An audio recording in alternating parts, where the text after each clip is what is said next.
Welcome back to Waterfront Justice, where we dive deep into the most unbelievable stories of lakeside drama and sweet, sweet revenge. Today's story is so wild that you might think I'm making it up, but I promise you every word is true. We're talking about entitled HOA presidents, illegal boat seizures, and a plot twist that involves maritime law in ways you never imagined. Picture this. You're peacefully enjoying your lakefront property when suddenly the HOA Karen decides your dock doesn't belong to you anymore. She literally tries to steal your boat slip and then has the audacity to park her yacht where your boat should be. But what happens when she messes with someone who knows more about property law than she bargained for? Stick around because this revenge story has everything: legal loopholes, Coast Guard involvement, and an ending so satisfying it'll make you want to applaud. Our story takes place at Crystal Lake Estates, an exclusive waterfront community in northern Michigan where the average home costs well over $1 million. This is where we meet our main players in this aquatic drama. First, there's Marcus Rivera, a 42-year-old maritime attorney who had worked his entire career dealing with shipping contracts and waterway regulations. Marcus was methodical, patient, and had an encyclopedic knowledge of water rights that would prove crucial to this story. He lived in a beautiful colonial-style home with 200 feet of pristine lakefront that he had inherited from his grandfather. Then we have Jessica Hawthorne, the 55-year-old HOA president who everyone called Hurricane Jessica behind her back. Jessica was a former real estate developer who treated the Homeowners Association like her personal empire. She had perfectly styled blonde hair, drove a white BMW, and wore her entitlement like expensive jewelry. Jessica owned the largest house in the community and a 45-foot luxury yacht that was her pride and joy.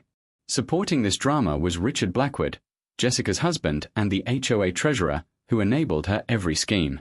There was also Captain Bill Morrison, a retired Coast Guard officer who worked part-time as the marina supervisor, and Detective Sarah Chen, who would become unexpectedly involved in this maritime mess. Marcus had been living peacefully at Crystal Lake Estates for 3 years. His grandfather, Antonio Rivera, had been one of the original developers of the community back in 1978 and had specifically negotiated for an extended dock that jutted out further into the lake than the standard HOA-approved structures. This wasn't by accident. Antonio had been a commercial fisherman before he made his fortune in shipping, and he understood the value of deep water access.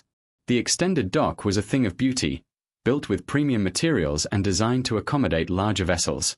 Marcus kept his 32-foot cabin cruiser, Legal Eagle, moored there, and spent most summer evenings fishing or just enjoying the sunset from his boat.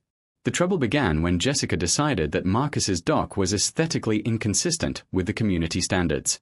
She had recently purchased her new yacht and was frustrated that her own dock wasn't in deep enough water to accommodate it properly. The yacht's draft required deeper water than her slip provided, and she'd been having to anchor it further out in the lake. It started with a knock on Marcus's door on a sunny Saturday morning in May.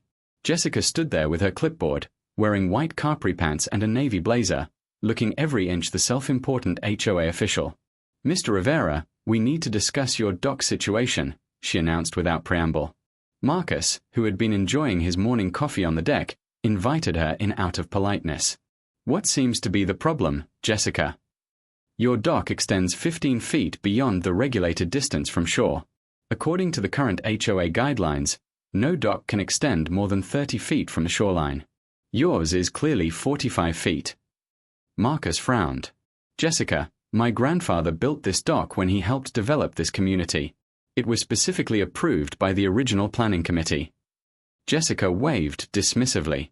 "That was decades ago. The current board has updated the regulations for consistency and aesthetic purposes. You have 30 days to modify your dock to compliance or face daily fines. Can I see the documentation on this new rule?" It was voted on at the last board meeting. The decision is final. Jessica's tone suggested the conversation was over. After Jessica left, Marcus did what any good lawyer would do: he researched. What he found was interesting. The board meeting Jessica referenced had indeed passed a dock regulation, but the vote was 3-2, and it had been rushed through without the required 60-day notice to homeowners. More importantly, Marcus discovered something in his grandfather's original property deed that Jessica clearly hadn't bothered to investigate. When Antonio Rivera had helped develop Crystal Lake Estates, he had negotiated what's called riparian rights, legal rights to the water adjacent to his property that extended beyond the typical property lines. These rights were specifically documented in his deed and had been legally transferred to Marcus when he inherited the property. In essence, Marcus didn't just own the land, he owned the water rights extending 50 feet from his shoreline. Marcus tried to explain this to Jessica at the next HOA meeting, bringing copies of the original deeds and legal documentation. But Jessica was having none of it. "Those old documents are irrelevant," she declared in front of the entire board. "The current HOA regulations supersede any previous arrangements. Your dock is non-compliant, and that's final."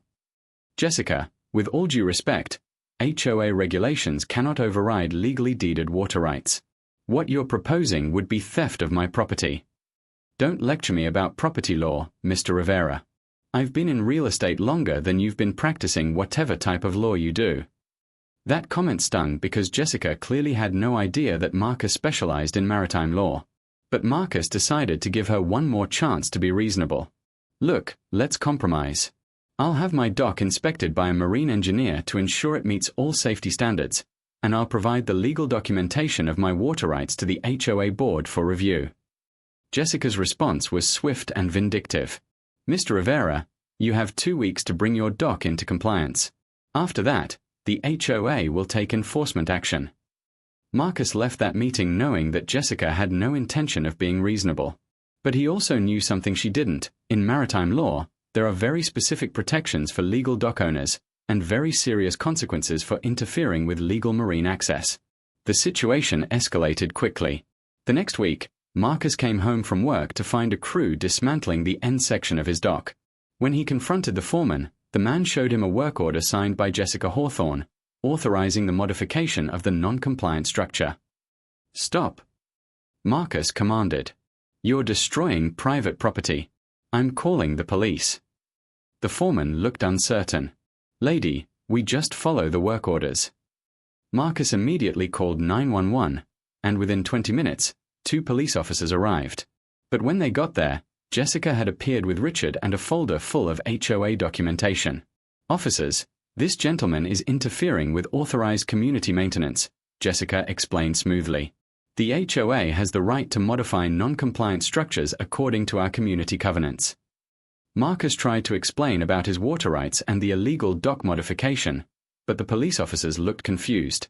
"This sounds like a civil matter between you and the HOA, one officer said. "We can't really intervene in community association disputes."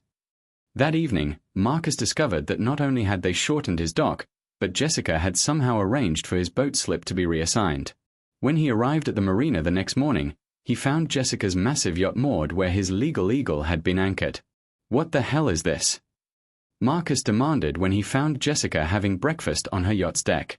"Oh, Marcus," she called out cheerfully. "The marina supervisor reassigned the slips based on the new dock configurations. Since your dock can no longer accommodate larger vessels, it made sense to move you to a smaller slip more appropriate for your boat size." Marcus looked around and saw that his boat had been moved to a tiny slip designed for jet skis, where his 32-foot cruiser was crammed in so tightly he couldn't even access the engine compartment. "Jessica, this is theft. You've stolen my legal dock space and damaged my property." "Don't be so dramatic, Marcus. The HOA has the authority to manage community resources efficiently. If you don't like it, you can appeal to the board." That was Jessica's fatal mistake. She had just admitted, in front of witnesses, that the HOA had reassigned legally deeded water rights without due process. In maritime law, that's called wrongful seizure of navigational rights, and it carries both civil and criminal penalties. Marcus spent that evening planning his counterattack. As a maritime attorney, he knew exactly what legal tools were available to him, and he had connections that Jessica couldn't imagine. His first call was to Captain Bill Morrison, the marina supervisor, who turned out to be just as frustrated with Jessica's high-handed tactics as Marcus was. "She's been pushing me around for months," Bill confided.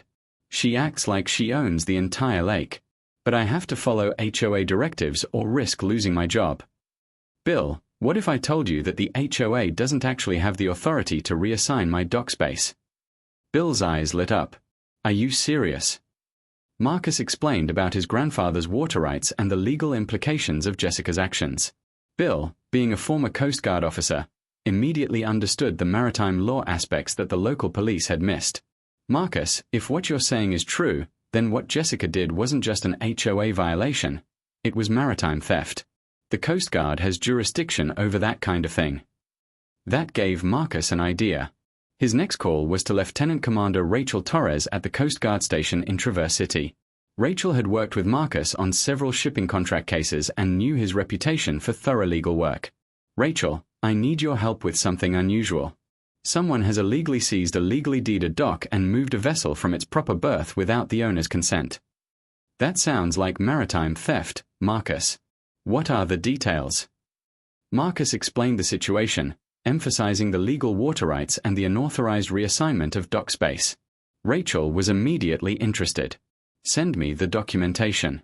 If someone is illegally interfering with navigational rights on navigable waters, that falls under federal maritime jurisdiction. We take that very seriously."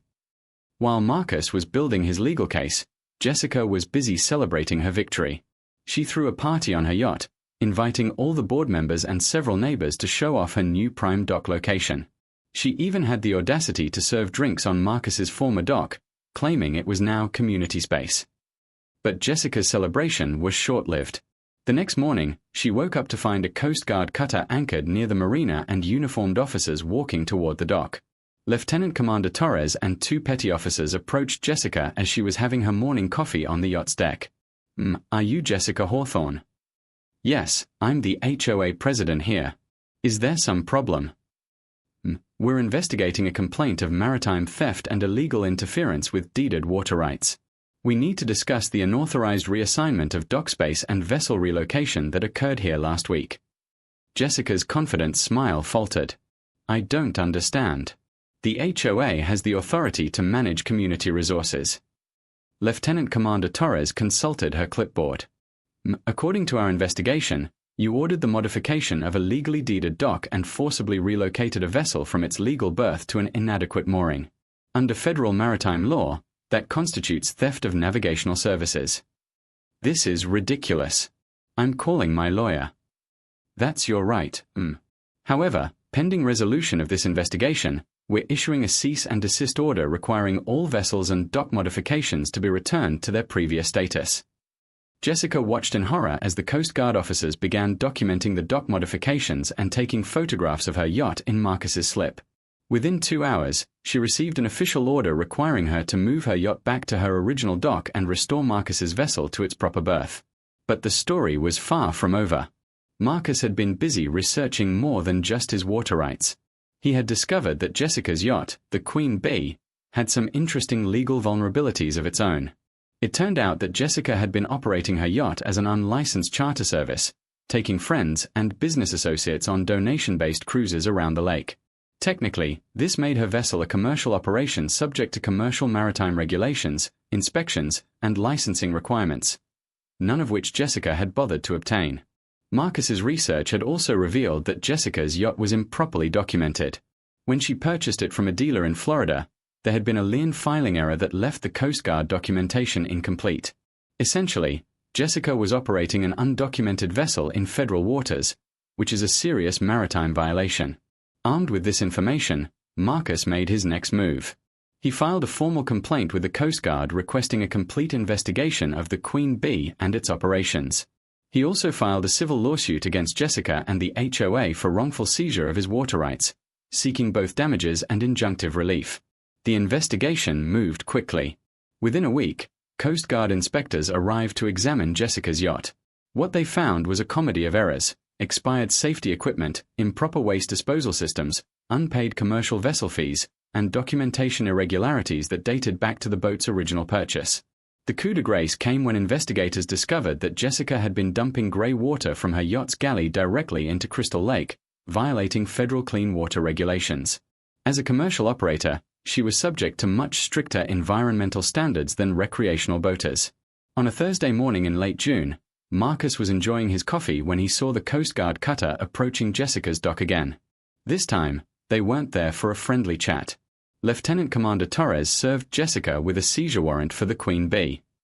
Under federal maritime law, vessels operating in violation of environmental and safety regulations can be impounded pending resolution of the violations. "You can't take my boat." Jessica screamed as Coast Guard officers began preparing to tow her yacht. Your vessel is operating in violation of multiple federal maritime regulations. It's being seized as evidence pending criminal and civil proceedings. Marcus watched from his restored dock as Jessica's pride and joy was towed away to the Coast Guard station. The irony was delicious. In trying to steal his dock, Jessica had exposed herself to federal investigation that resulted in losing her own boat. But Marcus wasn't finished. The civil lawsuit he had filed was proceeding, and discovery was revealing the extent of Jessica's abuse of HOA authority. It turned out that the dock modification scheme was just the tip of the iceberg. Jessica had been using HOA funds for personal expenses, including yacht maintenance and improvements to her own property. She had awarded no-bid contracts to her friends and relatives for community maintenance work. Most damaging of all, she had been systematically harassing homeowners who questioned her authority, using HOA rules as weapons against anyone who opposed her. The Homeowners Association members, learning about Jessica's misconduct, called an emergency meeting. The vote to remove Jessica and Richard from the board was unanimous. But the legal consequences were just beginning. Federal prosecutors, working with the Coast Guard investigation, filed criminal charges against Jessica for environmental violations, operating an unlicensed commercial vessel, and maritime fraud. The civil penalties alone totaled over $150,000, and that didn't include the criminal fines or the cost of environmental remediation. Marcus's civil lawsuit was settled out of court for a substantial sum, including full restoration of his dock rights, compensation for damages, and payment of his legal fees. The HOA also agreed to new governance procedures designed to prevent future abuse of authority. The Queen Bee remained impounded for over 6 months while Jessica tried to resolve the federal violations. By the time she finally got her yacht back, the storage fees, fines, and legal costs had forced her to sell it to pay her debts. Jessica and Richard ended up selling their lakefront mansion and moving to a modest condo in town. The new HOA board, led by reasonable people who understood the difference between community standards and personal vendettas, restored peace to Crystal Lake Estates. Marcus, meanwhile, expanded his dock to its full legal length and installed a new boat lift for the Legal Eagle. He also started a small legal clinic to help other waterfront property owners understand their riparian rights and deal with overzealous HOAs. Captain Bill Morrison was promoted to full-time marina manager with authority to resist unreasonable HOA demands. The marina became a model for cooperative management between community associations and waterfront property owners. The story spread throughout the lakefront community and became legendary among maritime attorneys. Marcus often told the story at legal conferences as an example of how specialized knowledge and careful research can overcome even the most entitled bullies. Detective Sarah Chen, who had initially been called about the dock dispute, became interested in HOA fraud cases and eventually specialized in investigating abuse of authority by community association boards. She credited Marcus's case with opening her eyes to how these supposedly benign organizations could become vehicles for serious criminal activity. The moral of this incredible story resonates on multiple levels. First, never underestimate someone based on assumptions about what they do or don't know. Jessica's fatal error was assuming that Marcus was just another homeowner she could bulldoze with bureaucratic intimidation. She had no idea she was taking on someone who understood maritime law better than she understood real estate. Second, bullies often create the very evidence needed to defeat them. Jessica's documented statements about reassigning dock space, her email communications about the modification work, and her public celebrations of taking over Marcus's dock all became crucial evidence in the legal proceedings against her. Third, when someone abuses a position of authority, they usually aren't limiting that abuse to just one victim or situation.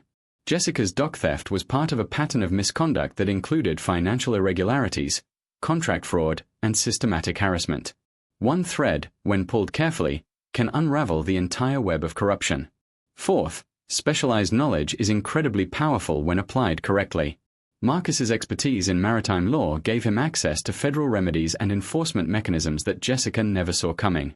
While she was playing HOA politics, he was operating in federal court with Coast Guard backing. Finally, the story demonstrates that justice sometimes comes from unexpected directions. The local police couldn't help Marcus with what they saw as a civil dispute, but federal maritime authorities had both the knowledge and the power to address the real crimes that were being committed. Today, Crystal Lake Estates is known as one of the best-managed waterfront communities in Michigan. The marina operates smoothly, the HOA focuses on genuine community improvements rather than personal power trips, and property owners understand their rights and responsibilities. Marcus still lives in his grandfather's house, still moors the legal eagle at his extended dock, and still enjoys sunset fishing on Crystal Lake. But now he does it with the satisfaction of knowing that sometimes, when you stand up to a bully with knowledge, patience, and the right legal strategy, justice doesn't just prevail, it does so in the most spectacularly satisfying way imaginable. And Jessica. The last anyone heard, she was living in that modest condo, taking the city bus to work, and probably dreaming about the yacht she lost because she couldn't resist trying to steal someone else's dock. Sometimes the best revenge isn't revenge at all. It's simply letting a bully's own actions create the consequences they so richly deserve.